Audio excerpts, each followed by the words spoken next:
نبرت حرقيقو نوزوبا باطع كوبانيا مقعزي حرات ببوانو بزهبهم زلو أقولوت تصنحون تساقمات على الكم زلو قليتهم نساتهم نيرينا بزهبو حبريتات وكوبانيا بزتاتاتون زلو حدست أوتوبساتن بزخفتو زلو حدش مسمراتن ناي مقعزي تساقماتهم بمدرخو يغنطتنا اللو حبيرهم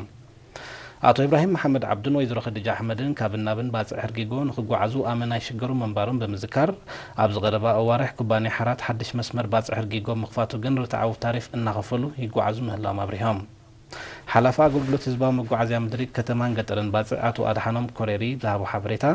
መንግስቲ ህዝብ ተጠቃሚ ማሕበራዊ አገልግሎት ብሓፈሻ መጓዓዝያ ምድሪ ድማ ብፍላይ ንኸውን ጻዕርታት ይካየድ ምህላው ጠቂሱ ሳላውት ጻዕሪ ህዝብ መንግስትን ኣብቲ ዞባ አገልግሎት መጓዓዝያ ምድሪ ካብ ግዜ ናብ ግዜ ዕቤት ከም ዘርአየ አብሪሆም አቶ አድሓኖም ማስዒቡት ኩባንያ በሐፈሻ ጨንፈርቲ ዞባ ድማ በቀንዱ ጸገማት መጓዓዝያ ንምቅላል በብዋኑ ተወሰኽቲ መስመራት ክኸፍት ምጽንሑ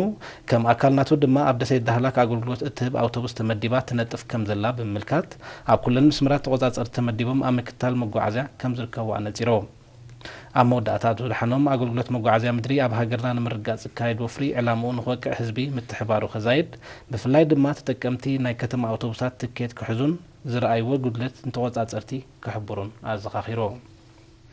ኩባንያ መጓዓዝያ ሓራት ካብ ባጽዕና መስመራ ጊንዳዕ ሽዕብ ጋሕቴላይ ሕርጊጎ ፎሮንጢዖን መስመራት ምኽፋት አገልግሎት ከም ዝህብ ከምኡውን ኣብ ደሴት ዳህላክ አውቶቡስ መዲቡ አገልግሎት ከም ዝህብ ካብ ህዝባዊ መጓዓዝያ ምድሪ ከተማን ገጠርን ባጽዕ ዝተረኸበ ሓበሬታ የርድእ